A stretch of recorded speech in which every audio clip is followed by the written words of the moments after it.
Welcome back to Lit Snippets. Ready for another deep dive? Always. Today we're taking a look at the Elements of Marie Curie by Dava Sobel. Oh, fantastic choice. It's a really intriguing look at the life of this iconic scientist, Hmm. beyond just the radium we all learned about in school. Right, exactly. So Marie really brings her to life, makes her story accessible, even if you're not, a scientist. Yeah, definitely. Okay, so the book starts with Marie Curie's childhood. She was born Maria Skłodowska in 1867 in Poland. Poland under Russian rule at the time. Can you I imagine? know, right? Like, talk about a tough start. And her family was super patriotic. Oh yeah, her father was a physics teacher and he like instilled this love of learning in her, even with all the political turmoil going on. Even, like, set up a lab at home. I know, dedicated, right? But then he lost his job because of his pro-Polish views. And that really hit the family hard financially. Absolutely. So Marie had to make some tough choices. Like she ended up working as a governess to help put her sister Branya through medical school in Paris. Wow. But even while she was working, she never stopped learning. She was reading all these science books, doing experiments whenever she could. Talk about driven. Even without formal education, she was like clearly brilliant. Totally. And that drive led her to Paris finally in 1891. Ah, so she could study at the Sorbonne. Yep. Physics and mathematics. It's like this whole new world opened up for her. And then she meets Pierre Curie. Yeah, but it wasn't, like love at first sight or anything. Wow. More like they were kindred spirits, both so passionate about research. Pierre was, I guess you could say brilliant, but kind of introverted. Interesting. More interested in the science than any fame or accolades. They married in 1895, and honestly, it was a partnership that, well, changed science forever. Okay, but before we get to all that, we have to talk about Henri Becquerel. Ah, yes. He discovered what we now know as radioactivity, right? Those uranic rays. And that really shifted the direction of Marie Curie's research. For sure, she became fascinated by pitchblende. It's a uranium ore. And she found that it was more radioactive than pure uranium. That's what got her really digging deeper. It was the start of some amazing discoveries Yeah, because then she discovers two new elements. Polonium, named after her homeland, so cool, and radium. which was even more radioactive. But finding those elements, it wasn't easy. They spent years in this, like, rundown lab. Basically, a leaky shed, processing tons and tons of pitchblende residue. It's incredible they stuck with it. I know, right? Talk about dedication. But it paid off. In 1903, they shared the Nobel Prize in Physics, along with Becquerel, of course. For their work on radioactivity. It was a huge moment in scientific history, but, tragically, their story takes a turn just a few years later. With Pierre's death. It was a terrible accident. And Sobel does such a beautiful job capturing Marie Curie's grief, but she also highlights her strength and resilience. Marie Curie was amazing. After Pierre died, a lot of people probably expected Marie Curie to just like disappear, retreat from the world. I mean, I can only imagine the grief, right? Exactly.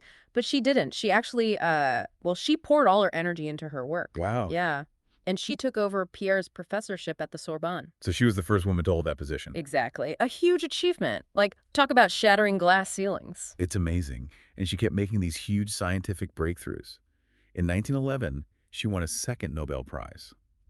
This time in chemistry for isolating pure radium. Incredible, right? Two Nobel Prizes. It's Well, unbelievable. think about all the challenges she had to overcome. A woman, a foreigner, a widow, all in the early 1900s. Yeah, that was not an easy time to be any of those things. Definitely not. The press, they were brutal sometimes. Lots of scrutiny, even some, I guess you could say, xenophobic attacks. Ugh, that's awful. It was. But you know what? She never wavered. Her dedication to science, it just never went away. And so Bell doesn't shy away from any of that. You see all of Marie Curie's struggles, the societal pressures, the controversies, Oh, for sure. but her passion for science, it always comes through. It really does. And another thing I love about this book is how it highlights other women in science, Yeah. too. Yeah. It shows this whole network of brilliant women working in Marie Curie's lab. Like a hidden history almost. Exactly. Hmm. And they were making real contributions. We meet Ellen Gleditsch, this Norwegian chemist, Okay.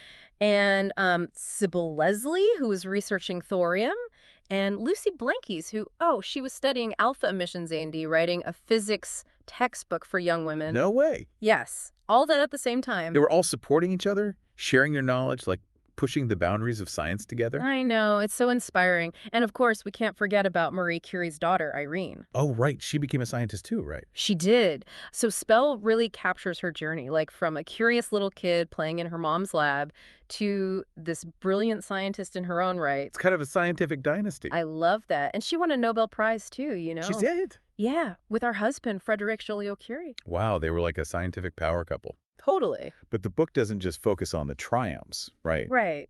It also talks about the growing awareness of the dangers of radiation. Makes sense. Yeah, a lot of the early researchers, including Marie Curie, started having these health problems. Because of the exposure. Exactly. I remember reading about Marie Curie's fingers. They were scarred from the radium, right? It's a powerful image. And there were other cases too, even more tragic, like the women who painted watch dials with radium paint. Oh, yeah, I've heard of them. They developed all sorts of terrible illnesses. It's a reminder that these discoveries, even the groundbreaking ones, they often came at a cost. Yeah, it's a complicated legacy. But Nice. through it all, Marie Curie never lost her passion for research. Never. Even in the last chapter of her life when she was sick and tired. Still working. She was. And No. Sobel really captures all of that. And how does she, She died in 1934 from aplastic anemia. which was, Most likely from all those years of radiation exposure. It's a sad ending, but honestly, the book doesn't leave you feeling depressed. oh, good. No, it celebrates her incredible legacy. Not just the scientific advancements she made, but the generations of scientists she inspired. It's a really inspiring story. It is. But it also makes you think about the ethical side of things, right? Scientific progress can have some unintended consequences. I mean, it really makes you wonder, like, what would she think of the world today? Oh, totally. Nuclear power, radiation therapy, all the advancements in particle physics. It's mind-blowing. Right. Like, can you imagine her reaction to seeing her discoveries being used to, like, treat cancer? Or power cities. Exactly. Yeah. It's a complicated legacy. Definitely. The dangers of radiation are very real, but the benefits, wow, they're incredible. And on a more personal level, can you imagine how proud she would be of Irene, her daughter winning a Nobel Prize? Absolutely. Passing the torch like a scientific dynasty. I love that. It's like the family business, but for science. Exactly. Although I think maybe Marie Curie would be a little competitive too. Oh, for sure. Like wanting to compare notes, see what new discoveries Irene was making. That's so funny to imagine. But, honestly, this whole deep dive has been fascinating. It really has. We've, like, gone beyond just the facts and figures. Right. We've really gotten to know Marie Curie as a person. That's the beauty of this book. So Varel doesn't just give you a timeline of achievements. She actually paints this like vivid picture of Marie Curie, the scientist, the mother, the wife. A real trailblazer. Absolutely. It's inspiring, but also, honestly, a bit heartbreaking. Oh, yeah. When you think about all the sacrifices she made, Yeah.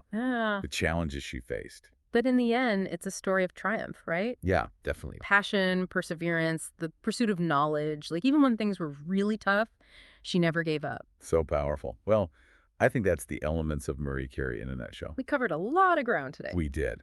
But, it's just a taste. Like all our deep dives. Right. It's bite-sized, Oh, but yeah. hopefully it's enough to spark your curiosity. Hmm. So if you're looking for, a quick but insightful read about one of the most important figures in science, This one's a winner. absolutely. Mhm. And don't forget to check out the show notes. We've got links to more info about Marie Curie, her research, and some of those other amazing women scientists we talked about. Oh, yeah. Definitely check those out. And that's it for today's Lit Snippets. Thanks for joining us on this journey into the world of Marie Curie. We'll be back soon with another bite-sized book breakdown. Until then, happy reading.